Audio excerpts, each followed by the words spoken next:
Denny Sumargo saat ini tengah menjadi sorotan usai dirinya disebut dilaporkan oleh Rozi Zai Hakiki, mantan suami Norma Risma yang diduga selingkuh dengan ibu mertuanya. Rozi Zai Hakiki melaporkan Denny Sumargo lantaran ia merasa pebasket sombong itu telah melanggar Undang-Undang ITE. Seperti diketahui, Denny Sumargo berbincang dengan Norma Risma di podcastnya.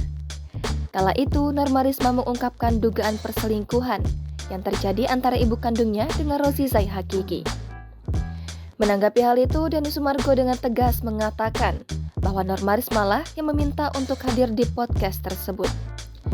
Norma Risma ingin memberikan klarifikasi permasalahannya dengan mantan suaminya, Rozi Zai Hakiki. Denny Sumargo mengatakan dirinya hanya memberikan ruang untuk Norma Risma memberikan penjelasan kepada publik mengenai kisruh rumah tangganya dengan Rozi. Merasa kesal aibnya dibongkar, Rozi pun melaporkan Norma Risma ke polisi. Tak hanya Norma, Denny Sumargo juga ikut dilaporkan oleh Rozi.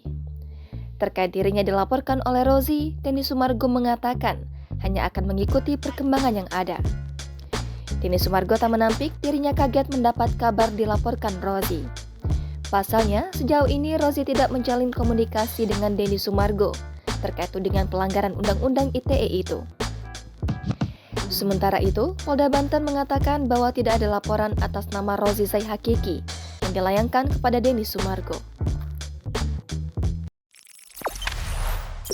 Jangan lupa subscribe, share, komen, dan like ya!